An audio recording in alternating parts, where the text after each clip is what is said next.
अस्सलाम वालेकुम। शाराए दस्तूर से मैं हूं अब्दुल क़य्यूम सिद्दीकी और आप हैं AQS के साथ। सुप्रीम कोर्ट ऑफ पाकिस्तान ने सदारती रेफरेंस पर इख्तलाफी फैसला दे दिया है। ये इख्तलाफी फैसला क्यों आया? इस इख्तलाफी फैसले के अंदर क्यों ये बात हो रही है कि सुप्रीम कोर्ट ऑफ पाकिस्तान ने खुद ब खुद एक मरतबा फिर आइन में तरमीम का हक अपने आप को दे दिया है? क्या वाकई ऐसा है? अगर ऐसा है तो क्यों है? कानूनी हलकों में क्या बहस छिड़ी हुई है?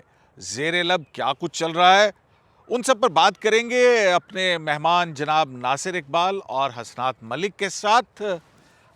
लेकिन उससे पहले एक बात कि आज का प्रोग्राम ज़रा थोड़ा सा तवील है, तो ये थोड़ी तवालत जो है बर्दाश्त कर लीजिएगा। तो चलें अपने मेहमानों की तरफ चलते हैं।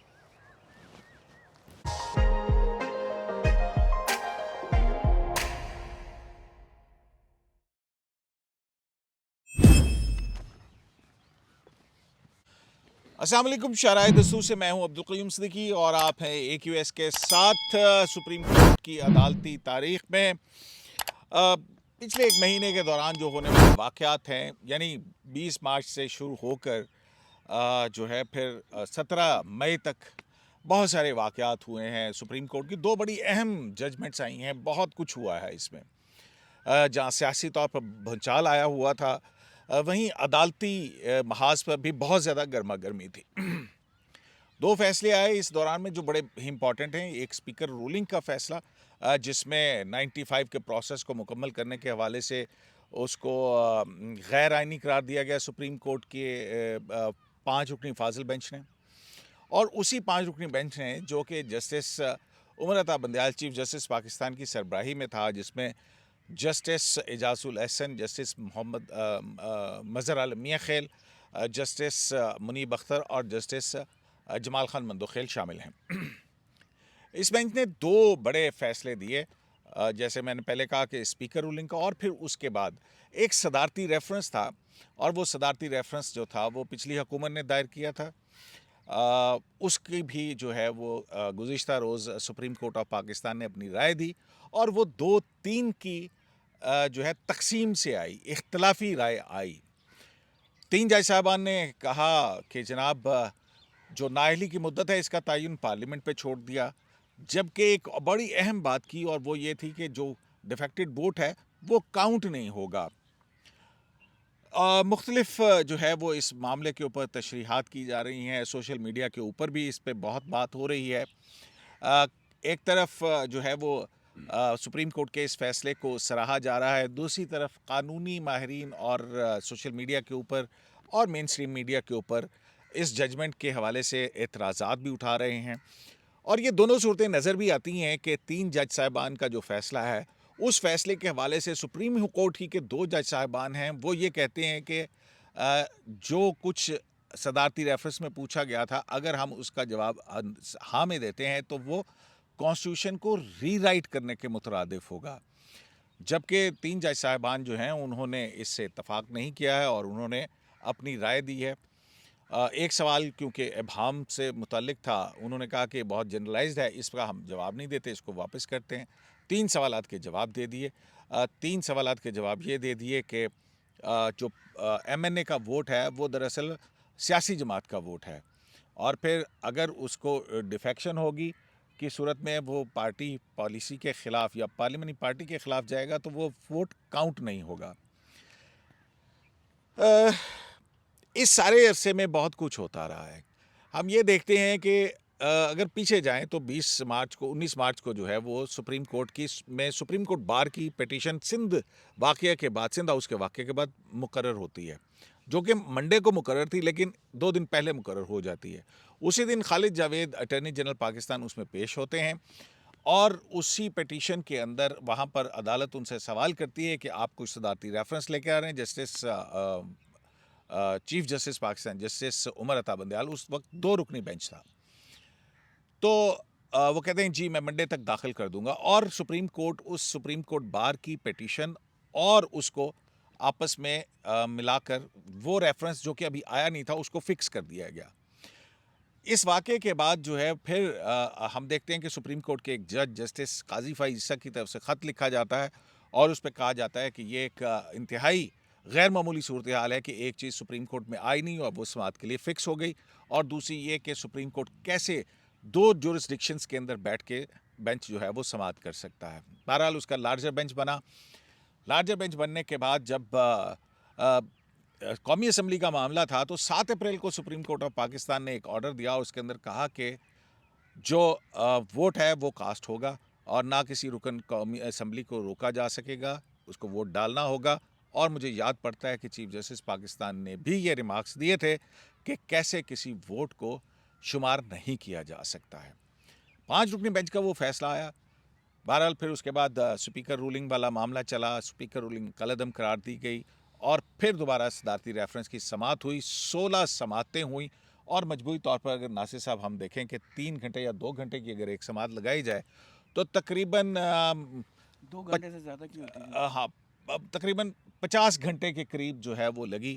इसकी समाअतें हुई, 16 दिन लगे। 5 रुकनी बेंच है और चीफ जस्टिस पाकिस्तान पहले भी कहते रहे कि लार्जर बेंचेस बनते हैं तो फिर आम लिटिगेशन और मुकदमात मुतासर होते हैं, तो इसमें भी 50 घंटे में शायद 500 केस जो है वो लग सकते थे। लेकिन फिर उसके बाद जब ये फ़ैसला आया तो ये फ़ैसला भी इख्तलाफी फ़ैसला आया। हम ये देखते हैं कि सदारती रेफरेंस पर जब ये बात हो रही थी और हुकूमत चली गई तो फिर पीटीआई ने उन्हीं नुकात के ऊपर जो कि सदारती रेफरेंस में मांगे गए थे, सुप्रीम कोर्ट बार की तरह से 184(3) के अंदर पिटीशन भी दायर कर दी। अब वो दोनों पिटीशन अगर आप सुप्रीम कोर्ट का फैसला देखें तो उसके अंदर constitution petition number 1, reference number 2 और कॉन्स्टिट्यूशन पिटीशन नंबर 9, ये 9 जो है ये दरअसल तहरीक इंसाफ की पिटीशन है। इसमें 3 जज साहिबान ने इन तीनों पिटीशनों को मंजूर किया और समाअत के लिए अपना फैसला दिया और निपटा दिया उसको, जिसमें सदारती रेफरेंस भी शामिल था।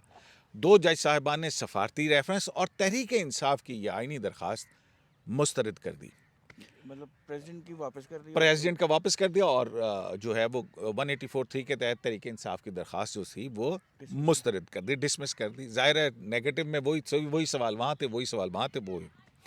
तो अब जो है वो इस मामले पे हम देखते हैं कि क्या क्या वाक़यात हुए और आया ये वाक़यातन 3 जज साहिबान का फ़ैसला आइन से ज़्यादा करीब तरीन है या 2 जज साहिबान का फ़ैसला।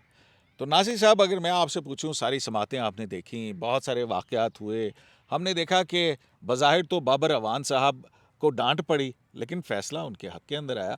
तो ये अदालतें क्या जब जिस किसी को डांटती हैं तो इसका मतलब ये लिया जाए कि हाँ आपके हक़ में फ़ैसला आ सकता है? देखिए ये एक कॉमन एक बात की जाती है और ये वकील ही अक्सर सीनियर वकील यही कहते हैं कि जब डांट टपट कह लें या मतलब बात ना सुनी जा रही हो तो अमूमन ऐसा ही होता है कि फ़ैसला उन्हीं के हक़ में आता है जिनको ज़रा सख्ती फेस करना पड़ती है। लेकिन कयूम साहब बात दरअसल ये है कि ये जजमेंट तो आ गई है, लेकिन ये मेरे नज़र में तो री राइटिंग ऑफ द कॉन्स्टिट्यूशन ही है मतलब आपका व्यू भी जो है वो 2 जजेस साहबान के साथ ही है। केपीके और बलूचिस्तान के जज साहबान के साथ आपका व्यू है। देखिए जजमेंट आ गई, अब ये इसमें कोई बैड इंटेंशन नहीं है, हाँ, आपका व्यू है, ठीक है। देखिए पता क्या, ये तो चीफ साहब ने खुद भी कहा था कि क्रिटिसाइज जजमेंट्स नॉट जजेस। तो हम जजमेंट को क्रिटिसाइज नहीं कर रहे लेकिन अपना एक पॉइंट ऑफ व्यू दे रहे हैं। और देखें बात दरअसल ये है कि जो कॉन्स्टिट्यूशनल अमेंडमेंट है, लेकिन नासिर साहब क्या हम कि ये जस्टिस मुनीब अख्तर साहब की लिखी हुई जजमेंट है और उस जजमेंट को इस तरह क्रिटिसाइज कर सकते हैं ना? नहीं जजमेंट को तो आप क्रिटिसाइज कर सकते हैं, हाँ, जजेस को नहीं कर सकते। लेकिन ये तो जज साहब का कहना है ना। हाँ, मतलब ये वैसे भी है कि अच्छा, ठीक है। जजमेंट्स को तो देखिए अब डोमेन पब्लिक डोमेन में है। हम्म। कुछ लोग उसको अप्रिशिएट करेंगे, कुछ लोग उसको अप्रिशिएट नहीं करेंगे। बस देखे ना कि स्पीकर रूलिंग के ऊपर पाकिस्तान तहरीक इंसाफ ने कितना बड़ा हंगामा बर्पा किया, रात को अदालतें क्यों खुली, इसके अलावा जज साहब। कयूम जिसका अभी साहब तक जिसका अभी अब तक कयूम साहब एक और ये ना इस कॉन्स्टिट्यूशन पिटीशन में एक एप्लीकेशन दी पीटीआई ने है। और उन्होंने कहा कि आप प्रेजुडिस हो गए हैं हम्म। और फुल कोर्ट बिठाएं। अच्छा, हाँ वो बाबर अमान साहब वाली, बिल्कुल। बाद में अब मैं ज़्यादा नहीं कहता कि बाद में वो गिव अप हो गई, उन्होंने वो पिटीशन प्रेस नहीं की। वो गुस्सा इतना था और आपको भी पता है उन्होंने कहा जी कि हमें गलती हुई, जस्टिस काजी फाइसा रेफरेंस भी फाइल। देखें जुडिशल पॉलिटिक्स को हम ओवरलुक नहीं कर सकते, सुप्रीम कोर्ट की जो डिवीजन है उसको भी ओवरलुक नहीं कर सकते। नहीं तो क्या अब ये पॉलिटिक्स जो है वो अदालती फैसलों पे भी नहीं, असरअंदाज हो रही है? नजरियाती बुनियादों पे मैं ये नहीं कहता कि बहुत नजरियाती बुनियादों पे जो इख्लाफात जो चीज़ें जो जस्टिस काजी फाइसा केस के बाद शुरू हुई हैं और जिस तरीके से फिर बेंचेस जो जो जजेस ने जो जो रहे हैं। आप वाला केस देखें जर्नलिस्ट की, जब वो रिलीफ दिया जैसे काजी फैसल ने डायरेक्टली, तो फिर बेंच बना एक्टिंग, उसमें कौन बैठे थे, जैसे मुनीब अख्तर जैसे एजाजुल हसन। उसके बाद स्पेशल बेंच बना जैसे मुनीब अख्तर जैसे एजाजुल हसन। उसके बाद आप जैसे देखें काजी अमीन, जैसे सुमरता बंदयाल। उसके बाद आप देखें वो जो काजी फैसल साहब ने कहा कि जी लाइव टेलीकास्ट करें मेरा केस, उसमें किसने, जैसे मुनीब अख्तर जैसे जैसे चीफ जस्टिस उमर बंदयाल, वो एक पेज पे थे। 19 जून 2020 में भी सेम पेज पे थे। तो मैं ये कह रहा हूँ कि अगर यही बात आ रही है कि अब ये बात भी डिबेट बहुत ज़्यादा शुरू हो गई है, और कि जी अब बेंचेस की कंपोजिशन में ऐसे नहीं होना चाहिए कि अपने लाइक माइंडेड को ज़्यादा मेजॉरिटी में बिठा के फैसले जो माजी में होते रहे। अभी बड़ा टेनोर है जैसे उमर बंदयाल साहब का, वो इन चीज़ों पे मुझे उम्मीद ही है कि वो इन चीज़ों पे अब जो है वो देखेंगे इनको अब। अच्छा नासिर साहब, ये जो जजमेंट आई है, क्यों लोग क्रिटिसाइज कर रहे हैं इसके ऊपर? आपके ख्याल में वो कौन सी ऐसी चीज़ें हैं जो क्रिटिसाइज हो रही हैं? क्यों जज साहबान ने कहा, या आपका इत्तेफाक है कि री राइटिंग ऑफ द कॉन्स्टिट्यूशन है ये, 3 जजेस का व्यू जो है? देखें क़य्यूम साहब, बात असल ये है कि ये कॉन्स्टिट्यूशनल अमेंडमेंट है 63A, ठीक है। ये आपको याद होगा 14 अमेंडमेंट बाद 18 अमेंडमेंट में इसकी 14 अमेंडमेंट में आई थी, उसके बाद इसमें बेहतरी आई।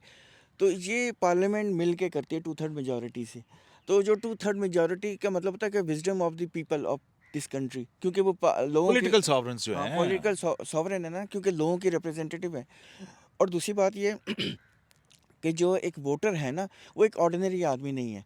वो एक जिन लोगों ने उनको इलेक्ट किया, जो वोटर हैं उनके, एक कॉन्स्टिट्यूंसी के जो वोटर हैं, उन्होंने उनको इलेक्ट करके अपने मसले को सॉल्व करने के लिए पार्लियामेंट में भेजा है। नहीं, लेकिन नासिर साहब, मैं जो समझ रहा हूँ, आप ये कह रहे हैं री राइटिंग क्यों हुई? री राइटिंग इसलिए शायद कि जो चीज़ कॉन्स्टिट्यूशन के अंदर नहीं है, कॉन्स्टिट्यूशन नहीं कहता, कॉन्स्टिट्यूशन एक कॉन्स्टिट्यूशनल, ठीक है, डिफेक्शन को वो पसंद नहीं करता और उसकी एक सज़ा मुरतब करता है कि डी सीट हो जाएगा, plain reading of the constitution, ठीक है।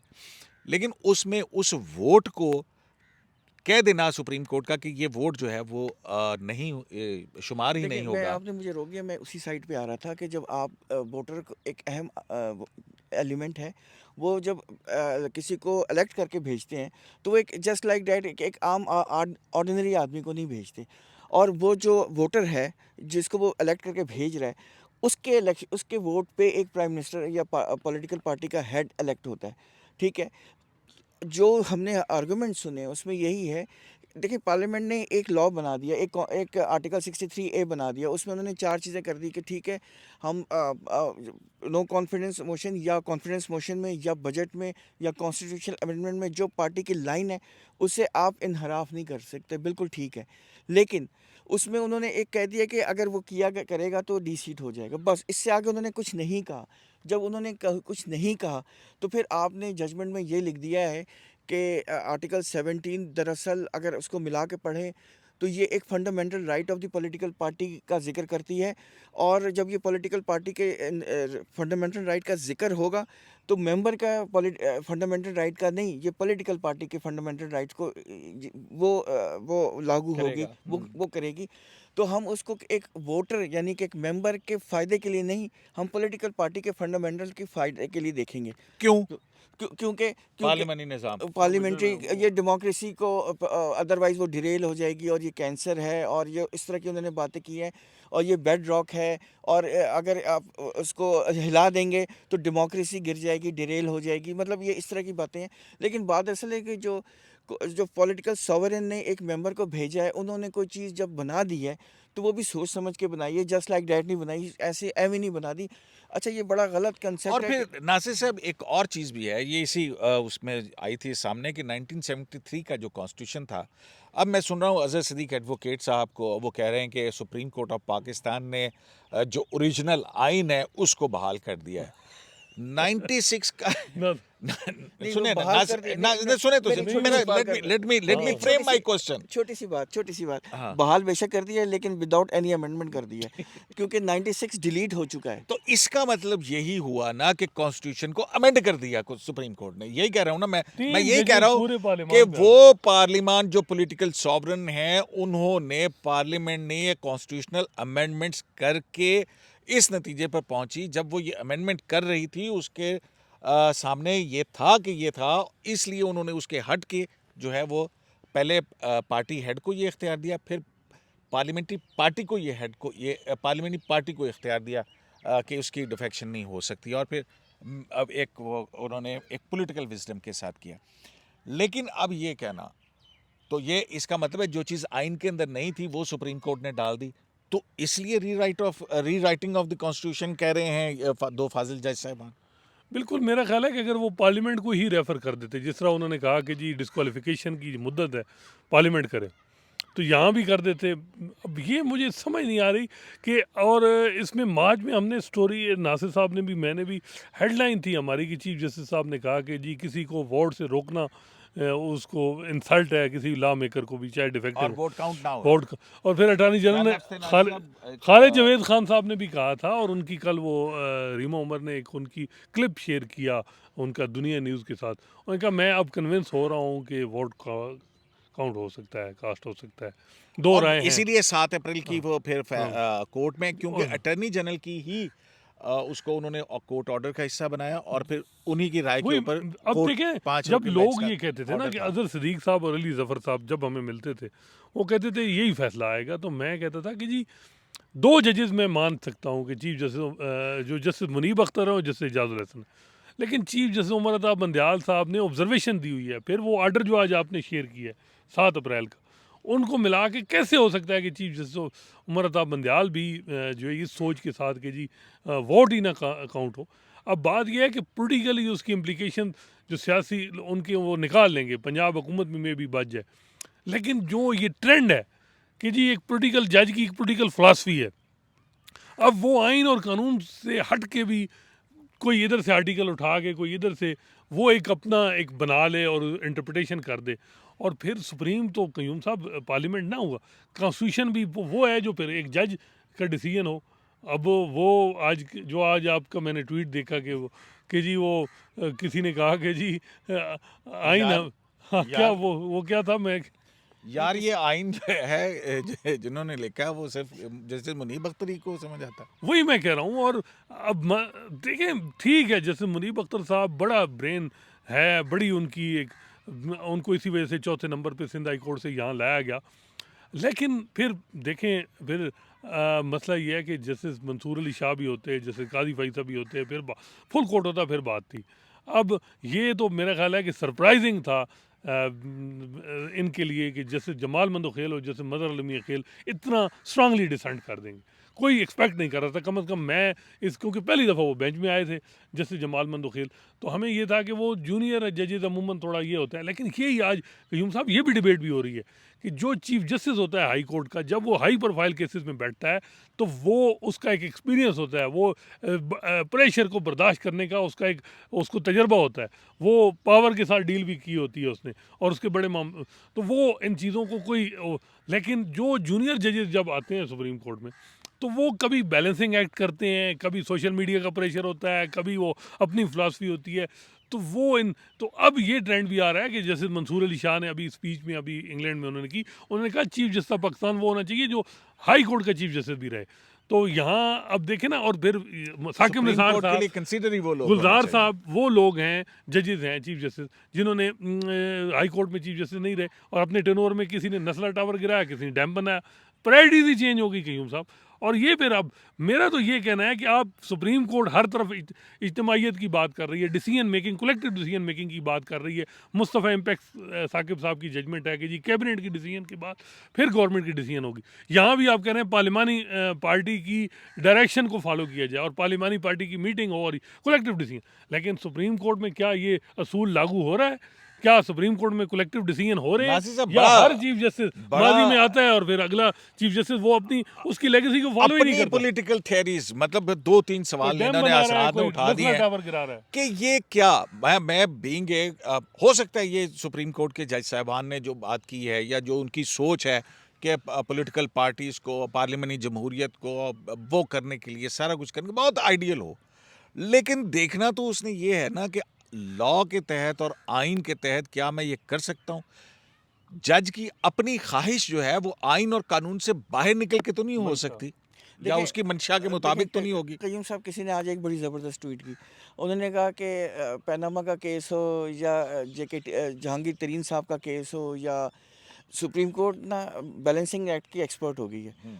तो बात वही है कि देखें, नहीं नहीं, अब तो बहुत ज़्यादा मजाक उड़ रहा है। वो एक तरफ कहते हैं कि पनामा केस के अंदर जो है वो तनख्वाह नहीं ली होती लेकिन वो काउंट होती है, और यहाँ वोट डाला जाएगा लेकिन शुमार नहीं होगा। मतलब लोग तो फिर देखिए, चलें, पता वो नहीं किस सोशल किस्म की मीडिया बातें तो, कर रहे हैं। हाँ चले छोड़े, मतलब वो वैसे तो- अच्छा चलें, सरेराह जिक्र कर दिया हाँ, हसन आसम, माफ़ी दे दो। हमारा तो ये है कि अच्छा देखें, बात सुने, कॉन्स्टिट्यूशनल अमेंडमेंट ज़रूरी है कि कोई भी कॉन्स्टिट्यूशनल अमेंडमेंट। और मुझे एक बात बताएं, पार्लियामेंट्री पार्टी मीटिंग्स कितनी होती हैं किसी भी मेजर डिसीजन मेकिंग से पहले, या कोई अमेंडमेंट आती है तो पिछली जो हुकूमत गई है, मैं उनको क्रिटिसाइज़ नहीं करता, वो तो चली ऑर्डिनेंसेस पे रही है। तो वो ऑर्डिनेंस पे तो फिर उन्होंने पार्लियामेंट में तो एक ही दिन में कितने बिल पास कर दिए थे। और भाई सुप्रीम कोर्ट ऑफ पाकिस्तान को सो मोटो नोटिस लेना पड़ा कि एक कॉन्स्टिट्यूशनल ट्रांसग्रेशन होने जा रही है। वो अब देखें नासिर साहब, अगर ये सूरत हाल बनती है कि डिफेक्शन या ये वोट जो है डिफेक्ट करता पार्टी से, तो वो शुमार नहीं होगा, इसका मतलब कि उसका इफेक्ट ख़त्म हो गया ना। जब इफेक्ट ख़त्म हो गया तो उसकी जो डिटर्मिनेशन है कि डिफेक्ट वोट है या नहीं है, उसके लिए तो प्रोसेस होगा, तो फिर होगा ना। वो मैं मेरा जो थॉट जो मैं कहना चाह रहा वो ये था कि आप जब ऑर्डिनेंसेस पे चला रहे हैं हुकूमत, अमेंडमेंट्स नहीं आ रही, तो पार्लियामेंट्री पार्टी मीटिंग्स भी तो नहीं हो रही ना फिर। तो कोई डायरेक्शन नहीं अभी है। इमरान जब खान डायरेक्शन ही नहीं ये है तो तो फिर जब डायरेक्शन ही नहीं है तो फिर आप ये कैसे कह सकते हैं कि वो जो मेंबर है वो बिल्कुल रोबोट की तरह जो मतलब उस तरह चला जाए। देखिए, हर मेंबर क्या इंडिविजुअल है। ये फैसला करते हुए हॉर्स ट्रेडिंग का कोई केस था सुप्रीम कोर्ट के सामने कि हाँ जी ये हॉर्स ट्रेडिंग हुई थी, ये उसके फैक्ट्स थे? यूं साहब, अभी मैं देखिए, वो बार बार यही बात होती रही है ना कि जो सेनेट के इमरान खान इलेक्शंस, साहब ने आखिरी मीटिंग जो एक पार्लियामेंट हाँ, देखिए सेनेट इलेक्शंस में जो हाहाकार मची थी और जो भी कुछ हुआ था, तो पिछली गवर्नमेंट ने उस पर कोई यही तो आर्गूमेंट में यही बात तो आ रही थी कि कोई एक रेफरेंस भेजा गया था इलेक्शन कमीशन में, कोई एक डिसीजन हुआ था या किसी एक मेंबर के खिलाफ कोई एक्शन हुआ था, या इवन पार्टी हेड ने उसको कोई शोकॉज नोटिस इशू किया था, कोई रिप्रिमांड किया था, कुछ भी तो नहीं हुआ था। तो मतलब आपके पास कोई प्रैक्टिकल कोई एग्जाम्पल तो सामने नहीं थी ना, कोई थी एग्जाम्पल? नहीं थी। तो फिर आपने एक जजमेंट दे दिया और दो जजमेंट भी मुख्तलिफ जुरिस्डिक्शन में सेम जजमेंट है ना सर? दो मुख्तलिफ और नहीं, उसका उन्होंने एक जवाब ये भी दे दिया कि हमने 187 को भी इन्वोक किया है ना, मतलब 186 भी है, 184(3) भी है एंड 187 है, जो चाहे आपका उसने करिश्मा क्योंकि साज वो करे। कंप्लीट जस्टिस करने के लिए आपको ये करना असल पड़ता में है। मसला ये मतलब सदारती रेफरेंस के साहब साथ जो है वो 184(3) की पिटीशन आना जरूरी है, और फिर उसको मिला के 187 के अंदर आप वो जो है ना कंप्लीट कंप्लीट जस्टिस जस्टिस करने के लिए कंप्लीट जस्टिस क्या किया है फिर आपने, किसके साथ किया जस्टिस बताएं? तो फिर जो 7 अप्रैल को आपने जजमेंट दी थी वो किस किस बुनियाद पे दी थी? वो तो देखें, वो सिनेरियो डिफरेंट है ना, ऑर्डर जो था, वो कॉन्स्टिट्यूशनल वायलेशन क्लियर कट नज़र आ रही थी, क्योंकि वो नहीं हो सकती थी। आर्टिकल 95 को आप स्कटल नहीं कर सकते थे, वायलेशन तो हो रही थी ना, बजाय नज़र आ रही थी, पर सबको मालूम तो था। अब आपका क्या ख्याल है 63A इटसेल्फ और 95 वो ठीक हो गए? क्योंकि जो माइनॉरिटी जजेस हैं वो कहते हैं कि जनाब इस इंटरप्रटेशन से जो उन फाजिल 3 जज साहबान की है, आइन के मुख्तलिफ आर्टिकल्स जो उनसे हैं वो भी इफ़ेक्ट होते हैं, देखिए तो इसलिए हम ये जो है ना इसको वापस भिजवाते हैं। देखिए, मेरा ख्याल है कि एक तो पार्लियामानी पार्टी, अब जिस तरह ये हुआ कि मेजॉरिटी पार्टी, जब पिछला इजलास बुलाया गया तो पीटीआई की मेजॉरिटी पार्टी ने कहा हम इस्तीफे नहीं देते, इमरान खान साहब ने कहा आप ना दें मैं तो दूंगा। जो पार्टी हेड कहता है फिर सबने वोट देने पड़े। हालांकि फ़खर इमाम और 2-3 ने कहा कि हम नहीं देते, लेकिन मसला ये है यहाँ पाकिस्तान में पार्टी हेड जो है वही सब कुछ करता है, वही पार्लियामानी पार्टी वही होगी जो पार्टी हेड करेगा। और अच्छा, यहाँ यहाँ पे आज रज़ा रब्बानी ने क्या कहा था, मैं अब ये कल सवाल एक पूछा। गलत हुआ, हाँ। रज़ा रब्बानी ने कहा कि मैंने वोट इस वजह से दिया था कि मैं कमज़ोर था, ना, मैं मेरे ये अंदर जुर्रत जुर्रत नहीं थी, क्योंकि मैं पता है कि मैं आज नहीं करूंगा तो फिर जरदारी साहब मुझे सेनेटर, इस दफ़ा भी बड़े मुश्किल से बिलावल भुट्टो जरदारी ने बनवाया है। वो बड़ा मुश्किल होता है कि आपको पता है कि जो बंदा नाराज़ पार्टी ये आपको भी पता है कि पार्टी हेड जब नाराज़ हो जाए किसी से उसकी बड़ी मुश्किल है फिर जगह बनती है। नासिर साहब ये देखें बात, ये बात जो आप भूल गए ना, एक हमारे दोस्त हैं, नाम लेना कोई मुनासिब नहीं है, उन्होंने क्या जिक्र किया था कि उनके अंकल के साथ क्या हुआ था, वो अभी तक बैक बेंचर हैं। चले वो तो कहने का ठीक मतलब है। आपने अगर क्वेश्चन कर दिया अपने पार्टी हेड को, तो वो तो आपको इग्नोर करना शुरू कर देगा हमेशा के लिए। तो नासिर साहब फिर हम नहीं, अगर नहीं। इसको देखें तो सुप्रीम कोर्ट जजमेंट ने से सुप्रीम कोर्ट ने ये जो जजमेंट पार्लियामेंट से जो पार्लियामानी निज़ाम 63A के अंदर पार्टी हेड को जो इख्तियार दिया गया था ओपिनियन उसको कर्टेल कर दिया ना कि आया वो इरिस्पेक्टिव वो अगर भेजता है या नहीं भेजता है। तो अगर तो वो कॉन्स्टिट्यूशन के अंदर तो पार्टी हेड को कहा गया था कि पार्टी हेड उसको पहले शोकाज नोटिस देगा। तो ये जो पार्टी हेड को भी बीच में से निकाल दिया और ये फिलॉसफी है कि एक कलेक्टिव डिसीजंस हो। पार्लियामेंट्री आप पार्टी हेड इंतजामिया हाँ आप इंतजामिया पार्लियामेंट्री पार्टी हेड तो चीफ व्हिप होता है ना जी, ठीक है वही ना। लेकिन एक लेकिन साहब, पार्टी हेड रेफरेंस तो पार्टी हेड ने शोकाज मेरा नोटिस ख्याल देना है होता है, कयूम आपने साहब डिफेक्ट किया। कयूम साहब आइंदा जो है ये जो इंडिपेंडेंट होते हैं ये मे बी पोलिटिकल पार्टीज़ को ज्वाइन ही ना करें, क्योंकि उनके जो इस तरह के मामलात हैं फिर अब वही बात उस दिन जो अशतर साहब ने की थी कि भाई वादे किए गए कि जी आप हमें सुबह आपको देंगे जनूबी पंजाब, हमने वोट उसके लिए एमएनए एक जो एमएनए है वो 5-6 लाख बंदों से वोट लेता है। पार्टी पोलिटिकल पार्टी का वोट भी होता है लेकिन उसका अपना धड़े का वोट भी होता है। उनको इग्नोर करके और आप कह रहे हैं कि जी आप पार्टी को फॉलो करें, बिल्कुल ठीक है, पार्टी निज़ाम मजबूत होना चाहिए लेकिन वो फैसलों से नहीं होगा। अब और तरीका निकाला जाएगा कयूम साहब, अब ये होगा कि 15 बंदों को कहेंगे इस्तीफे दे दें। और जैसे एडवोकेट जनरल सिंध उन्होंने कहा था, उन्होंने कहा कि जी अगर ये किया गया तो फिर ये होगा कि इस्तीफा बड़ी बाइज्जत बात है।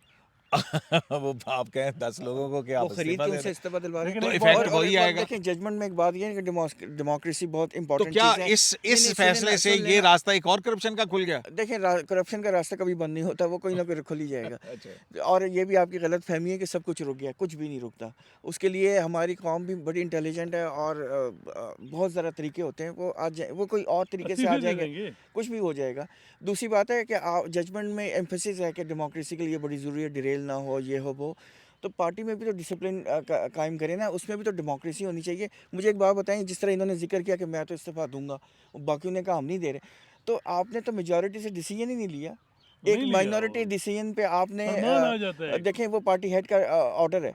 तो जब पार्टी हेड का ऑर्डर है तो वही तो उसको सुप्रीम कोर्ट को बार बार समझाने की कोशिश करी थी कि ऐसे जजमेंट दें जिसमें ठीक है डिफेक्शन भी को भी डिस्करेज होना चाहिए, लेकिन पार्टी हेड को आप फिरौन ना बनाएं, आप उसको डिक्टेटर ना बनाएं। फ्रैंकेनस्टाइन का लफ्ज़ भी यूज़ हुआ है। और आपको याद है ना 14 अमेंडमेंट किस बैकग्राउंड में आई थी कि उस वक्त प्राइम मिनिस्टर थे नवाज शरीफ साहब, और उनके बारे में भी यही एलिगेशन थे कि वो किसी की सुनते नहीं है।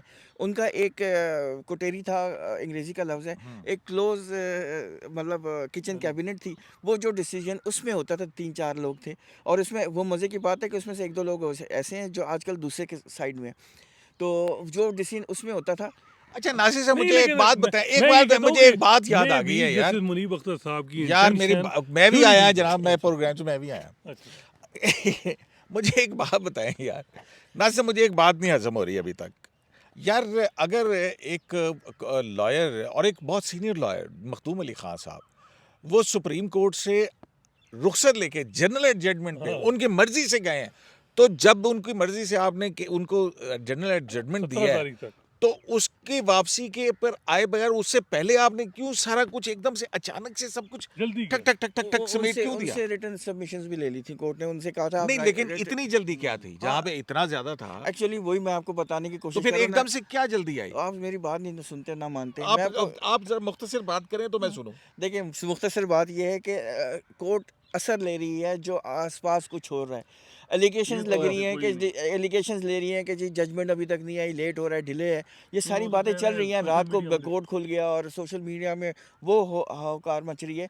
ऑल्दो चीफ जस्टिस साहब ने कल कहा था अटॉर्नी जनरल साहब को कि मत दिखा करें सोशल मीडिया, लेकिन आई एम 100% श्योर कि सोशल मीडिया का असर होता है, क्योंकि रिसेंटली जो हमने हेयरिंग्स में मुसलसल देखा है कि वो hearings में जिस किस्म के रिमार्क्स आ रहे उसका होते थे जवाब आ रहा होता था। कि 10-15 हज़ार लोग इकट्ठे करके फैसलों को ये किया जा रहा है, ये किया जा रहा है, और फिर जब आपको याद है शाह महमूद कुरैशी साहब भी वहाँ सामने बैठे थे तो चीफ जस्टिस पाकिस्तान ने क्या कुछ कहा था? और सेकेंडली बेंच से ये बार बार ऑब्जर्वेशन आ रही थी कि हम रात भर बैठते हैं, हम रात को भी बैठते हैं, कोई ऐसी बात नहीं है।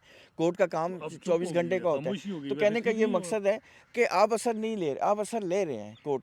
तो जब आप असर ले रहे हैं तो क्या फिर आप क्या समझते हैं कि ये बैलेंसिंग एक्ट है?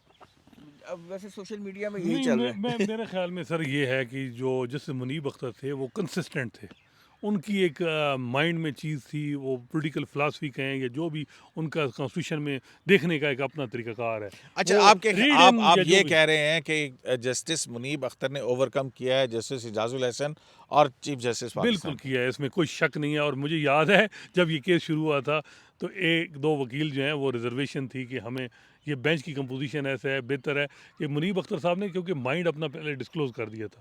पहले उन्होंने कहा दिन ही ये कह लोटा दिया था, लोटा हाँ, पहले दिन ही कह दिया था। फंडामेंटल तो राइट्स ऑफ द 1-2 पॉलिटिकल वकीलों ने पार्टी। कहा कि लोटाक्रेसी भी कहा लोटाक्रेसी उन्होंने। और दूसरों ने कहा पॉलिटिकल पार्टीज़ की फंडामेंटल राइट है, उनको हमने प्रोटेक्ट करना है। कहाँ है मैंने एक और फिर राइट? ये भी कहा ये था राइट उन्होंने कि जनाब अगर आप इस तरह से जाएंगे तो फिर आपको आवाज़ें जो हैं हाँ, फिर मिलेंगी और तो आवाज़ें नहीं, कसी जाएंगी नहीं आपके ऊपर, असल आवाज़ें में सुनने मसला को ये मिलेंगी था आप। कयूम साहब वो नहीं, उनका एक मैं एक छोटी सी बात कर दूं, आपने ये जो बात की आवाज़ें कसी जाएंगी, मतलब अभी आपने रिसेंटली देखा है और कि उन्होंने वही मैरियट होटल का हवाला देखेगा था। सॉरी, मैं अभी आई एम सॉरी। आपने भी रिसेंटली देखा कि एक चीफ जस्टिस एक फंक्शन में गया और उनसे एक सवाल चुपता हुआ साबिक सवाल चीफ किया। जस्टिस साबिक चीफ जस्टिस एक आसिफ सईद खोसा साहब, चुपता और सवाल किया उनसे गया। क्या सवाल किया गया? जो मतलब उनसे यहाँ तक कहा गया कि आपको मतलब शर्म नहीं आती, आपने जो जजमेंट दी पनामा में। फिर इससे एक उससे भी एक और भी फॉर्मल जज है, वो जब कहीं आवाम में जाते हैं तो लोग उनसे क्वेश्चंस करते हैं। तो अगर वो आवाज़ सुनते हैं ना पार्लियामेंटेरियंस, तो फिर जजेस भी आजकल सुन रहे हैं। तो कहने का मतलब है जजमेंट ऐसा आना चाहिए कि for all times to come उसका असर हो, और उससे मतलब फॉर एनहेंसमेंट हो, फर्दरेंस हो कॉन्स्टिट्यूशनल लॉ की। लेकिन ये जो है, ये मैं नहीं समझता कि इससे डिफेक्शन कंट्रोल होगी।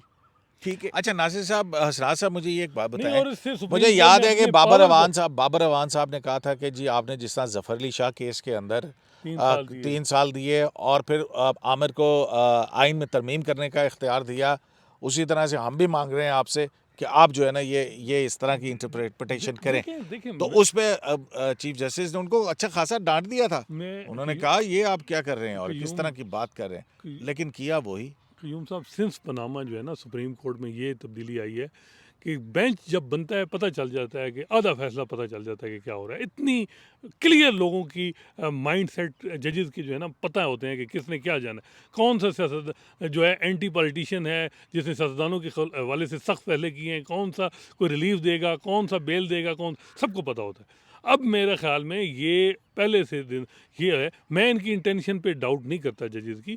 इनका एक माइंड सेट है जजेस का कि हमने पोलराइज कि पोलरिटी एक जो पाक सच्चे सुथरे सियासतदान लाने हैं, सिस्टम को नीट एंड क्लीन करना है। ये पार्लियामेंट को मैं 10 साल से ये एक पर्टिकुलर जजेस को 10-12 हैं टोटल, जो कुछ रिटायर हो चुके हैं, कुछ अजमल मियां के दौर से आए चल रहा है, उसमें बहुत पुराना चल और रहा है उसमें यार। नहीं लेकिन जो मैंने बहुत 12 सारे साल में केसेस हैं। इफ्तिखार जो साहब का बेंच था वहाँ जवाद ख्वाजा और खिलजी आरिफ हुसैन थे।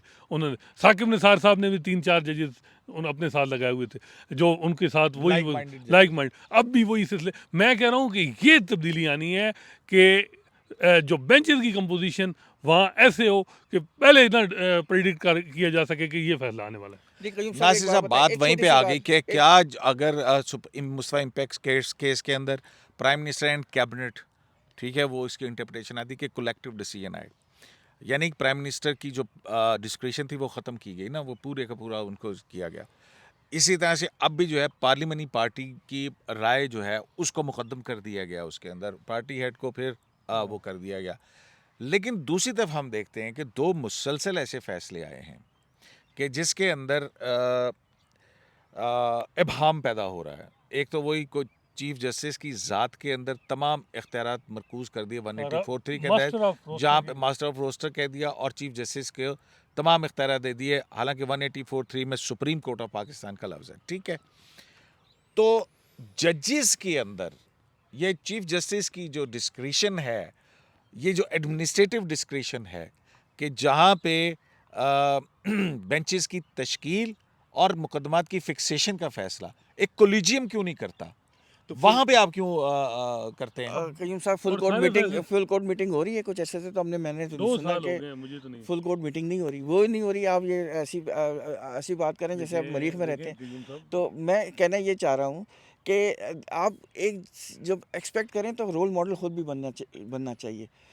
आप जब इस तरह की बातें करेंगे या फुल कोर्ट मीटिंग बुलाएंगे और उसमें ये डिसाइड कर देंगे कि ये होगा, और ठीक है, अभी कमिटीज़ बनी थी जिसमें कि कुछ असाइन हुए थे कि आपने ये डिसीजन करना है, आपने ये करना है, वो करना है। लेकिन बात आपकी वही है, ठीक है कि चीफ जस्टिस एक हेड होता है, एक इंस्टीट्यूशन का हेड है, उसके पास कुछ इख्तियार होने चाहिए। लेकिन अगर आप फुल कोर्ट मीटिंग बुला लें या कॉलेजियम के ज़रिए एक डिसीजन कर लें तो इसमें कोई अच्छी, मतलब ये एक अच्छी बात है, आपका इंस्टीट्यूशन की तारीफ ही होगी और इससे अच्छे ही डिसीजन निकलेंगे, हर एक का पॉइंट ऑफ व्यू मिलेगा। नहीं वो तो ठीक है, क्यों नहीं हो रहा? नहीं ये तो मुझे, मैं चीफ जस्टिस हूँ, मुझे क्या पता कि क्यों नहीं हो रहा, होना चाहिए। मेरा सवाल, मेरा तो अच्छा यही है। चलें, तो असरार साहब आपको पता लगा कि क्यों एकदम से जल्दी एकदम ठक ठक ठक नहीं, खत्म अब कर दिया वो और मखदूम अली खान साहब का इंतजार भी असल नहीं किया गया? में मेरा ख्याल है कि ये अंदाज़ा था कि क्योंकि मैंने कल जब डिसीजन से पहले भी आपको बताया था कि 2-2 तो बड़े क्लियर हैं। असल चीफ जस्टिस उमर रज़ा बंदयाल सब हैं कि नजर आ रहा था। वो मतलब है वो किस साइड पे जाएंगे। तो और तो हम साथ अपनी खुशफहमी पे कह रहे थे कि अच्छा मैं साथ ये भी कह रहा था कि मेरे लिए बड़ी सरप्राइजिंग होगी कि वो, ये आप बेशक वो देख कि जस्टिस मुनीब अख्तर से वो इख्तलाफ करेंगे, क्योंकि जस्टिस मुनीब अख्तर को हाई रेट अमूमन हम सारे यही कहते हैं कि वो बहुत ला नोइंग कानून उन्हीं को आता है। इस मतलब तो मुझे ये था जस्टिस कि काजी फाइज ईसा के केस के अंदर एफबीआर वाली जो है वो सारी चीज वो तो सेट असाइड हुई, वो क्यों हुई, वो किसने दी थी? और फिर एक लेकिन उसके बाद उन्होंने जो कहा, उन्होंने कहा आप मेजॉरिटी नहीं है, आप में आपको आपकी कोई प्रेसिडेंट नहीं है बनती। अच्छा, हालांकि उस पर फिर उन जजेस ने बड़ा उन्होंने कंसर्न शो किया, उन्होंने कहा ये लैंग्वेज क्या है, ये जिस स्टाइल से हमें बात की गई है। देखिए ना, वो मैं वही कह रहा था कि अगर मखदूम अली खान उनको 2 दिन आर्गू करने दिया जाता है इसी पॉइंट पे कि जी डिस्कार्ड क्या वोटर डिस्कार्ड वोट जो है काउंट नहीं होना चाहिए या होना चाहिए, इस नुक्ते पे मैं आपको कहूँ कि मखदूम अली खान साहब कम से कम बंदयाल साहब को कन्विंस कर लेते। ये मेरा था, लेकिन वो इतनी जल्दी हुई और एक हफ्ता अगर लेट, मंगल वो आ जाते, मंगल का केस वो क्या कर था, लेते। क्यों वैसे मेरा ज़ाती ख्याल था बाबर साहब, ऐवान साहब को बाद में सुन लेते, मखदूम साहब को पहले सुन लेते। पहले भी लेकिन यही हुआ, हाँ, पहले भी उनको पहले सुनने के लिए कह रहे थे, लेकिन उनका अच्छा नहीं जी, वो दूसरी कहते थे उनके बात सुने। अच्छा और दूसरी इसी मैं आपसे चक्कर के एक अंदर जो है ना, एक पता बात ये नहीं कहना चाह रजिया रहा था कि खान आप एक्सपेक्ट करते हैं कि जी जो पॉलिटिशियंस हैं या पार्लियामेंटेरियंस हैं वो दूध के धुले हुए हों, बड़े अच्छे होने चाहिए। तो उसके लिए आपको ये भी इंश्योर करना पड़ेगा कि आपकी जो सोसाइटी में इक्वलिटी हो, इक्वल डिस्ट्रीब्यूशन ऑफ वेल्थ हो।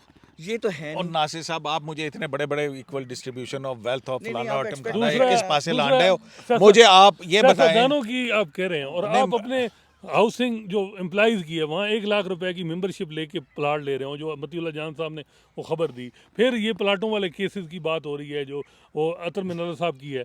अब 6 हाजिर सर्विंग जजेस जो हैं उन्होंने यार प्लाट मैं डी कॉन्स्टिट्यूशनलिज्म की और बात कर रहा D12 हूँ, में आप प्लाट निकाल के अब ले आते हैं, ये क्या बात हुई? मुशीर साहब ने D12 में जो प्लाट लिया है 5 करोड़ का, और वो फिर वो स्क्रैप हो गया। अब मतलब हालांकि वो खुद विजिट करने गया कि कर्नल चाहिए मुझे कर्नल, लेकिन वो रात के अंधेरे में वो कहते हैं वीगो गाड़ियाँ और वो। लेकिन बात यह है कि फिर आप सियासतदानों को क्यों कहते हैं कि वो ऐसे हों और वो रोल मॉडल हों?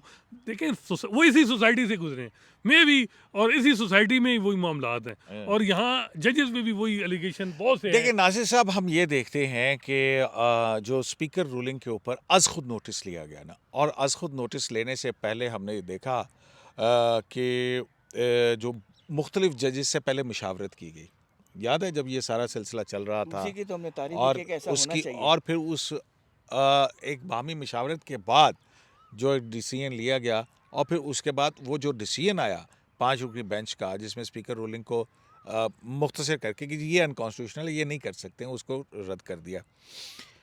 लेकिन यहाँ पे अब ये जो है और मुख्तलिफ चीज़ हो गई है, तो चलें छोड़ें इस अब बात को। रूलिंग का मुझे ये क्या बताएं कहें? कि वो डिटेल जजमेंट कब आ रही है स्पीकर रूलिंग की? डिटेल जजमेंट तो अभी बस हम कीपिंग फिंगर्स क्रॉस, क्या अभी तो नहीं सख्त आ रही। आएगी नासिर साहब, क्या कहते नहीं हैं? मुझे क्या ये देखिए वो तो देखिए उस फिर पे कहीं तो ऐसा ना हो कि सख्त बैलेंस आएगी? नहीं आनी तो चाहिए, क्योंकि वायलेशन ऑफ कॉन्स्टिट्यूशन है ना, clear violation of subversion constitution है। है। चलें सबवर्जन सख्त लफ्ज़ है, मैं नहीं बोलता, लेकिन क्लियर वायलेशन नहीं है। तो अगर इस पे उन्होंने कहा है कि डिफेक्शन, नासिर साहब, वो पूरी बात सुन प्लान करके हुई है। पूरी बात सुन लेना। डिफेक्शन अगर इतनी गंदी चीज़ है ना, तो फिर वायलेशन ऑफ कॉन्स्टिट्यूशन भी गंदी चीज़ है। तो और जिस तरीके से उस पे तो सख्त तरीन आनी यूं साहब, चाहिए। मुझे ये बताएं, जो ऐवान सदर में इमरान खान पहले पहुंच हुए थे, मेला फड़ी देखे ना, यहाँ 2 मिनट ला मिनिस्टर उठते हैं फवाद चौधरी साहब, वो बोलते हैं, उसके बाद स्पीकर रूलिंग लिखी हुई आ जाती है और सारा सिस्टम मिलिया मेड, हुकूमत ख़त्म, रिटर्न और वो यानी पूरा कि सिस्टम सब कुछ पहले प्लान किया प्लान गया, किया गया। प्लान करके कॉन्स्टिट्यूशन की वायलेशन की गई। ये नहीं हुआ कि एक होता है ना कि एक बोनाफिडे मिस्टेक भी होती स्पर है। ऑफ द मोमेंट में नहीं है ना। अब देखें, मुझे ये बताएं, तो फिर स्पीकर पंजाब क्या असेंबली, तवक्को करूं मैं? सख्त जजमेंट, नहीं सख्त जजमेंट सख्त किस्म की सुप्रीम कोर्ट की तारीफ तो कर दी है वैसे इमरान खान साहब ने, नहीं, ये तारीफ- ज़रूर हुआ है लेकिन यार। ये तो कोई बात ना हुई कि ये तो आपने मुझे सुकून मिला कि इमरान खान साहब ने तो supreme court of balancing act Pakistan हो की गया ना। तारीफ पहले की उन्होंने है। कहा कि रात को क्यों खुली, अब उन्होंने तारीफ कर दी, तो नहीं, बैलेंसिंग देखिए एक्ट हो गया। इसके पॉलिटिकल मेरा नहीं ख्याल इम्प्लीकेशन पंजाब वाले जो लोग वो 130 का आर्टिकल 130(4) का भी हवाला दे रहे हैं। असल जो मेरा है ना कि जो सुप्रीम कोर्ट ने ये एक कॉन्स्टिट्यूशन अमेंडमेंट हो गई कि आप वोट डिस्कार्ड नहीं कर सकते, वोट काउंट होगा। अब सुप्रीम कोर्ट ने अपने जजमेंट में 3 जजेस ने कहा कि नहीं, वो मुझे तो वो चीज़ हजम नहीं हो रही कि वो कॉन्स्टिट्यूशन अमेंडमेंट से जो चीज़ हुई वो 3 जजेस ने कैसे कर ली। मतलब आप देखें नासिर साहब, जिन चीज़ों के ऊपर ये कहा जा रहा है कि कॉन्स्टिट्यूशन को रीराइट किया गया है, उसमें एक तो वो जो चीफ जस्टिस ऑफ पाकिस्तान की ज़ात में मरकूज़ किए तमाम इख्तियारात सुप्रीम कोर्ट ऑफ पाकिस्तान के बजाय, वो जजमेंट भी जस्टिस मुनीब अख्तर साहब की लिखी हुई है। और जो जानने वाले कहते हैं, मैं तो नहीं कहता, ज़राए कहते हैं, ये ओनस किसी और के ऊपर है, कि कल का जजमेंट भी जो है वो मुनीब अख्तर साहब ही का वकील कहते हैं जो लिखा हुआ, वकील या बार के अंदर ये बातें हो रही हैं कि और ये मुनीब जो- अख्तर साहब का जो लिखा हुआ है। इस्तेमाल किए इंग्लिश तो वो जो दोनों के ऊपर जो ब्रैकेट में है होता है। और सूरत हाल ये बनती है कि दोनों में इतराज़ ये आ रहा है कि अदालत वो इख्तियार जो कि उसने नुसरत भुट्टो केस के अंदर ज़ियाउल हक को और ज़फ़र अली शाह केस के अंदर जनरल परवेज़ मुशर्रफ को, यानी आइन में तरमीम करने का इख्तियार जो उन डिक्टेटर्स को दिया गया था, आज ये कहा जा रहा है कि वही इख्तियार, आइन में तरमीम करने का इख्तियार 3 फाजिल जज साहिबान ने सुप्रीम कोर्ट को सौंप दिया। शायद यही वजह है कि वो 2 जज साहिबान जिन्होंने इख्तलाफ किया है, उन्होंने ये कहा है कि ऐसा करना जैसा कि इन 3 जज साहिबान ने किया है, ये रीराइटिंग ऑफ द कॉन्स्टिट्यूशन है। तारीख फैसला करेगी कौन दुरुस्त है कौन नहीं है। शराय दस्तूर से अब्दुल क़य्यूम सिद्दीकी को यूएस लाइव से इजाज़त दीजिए। अल्लाह निगहबान।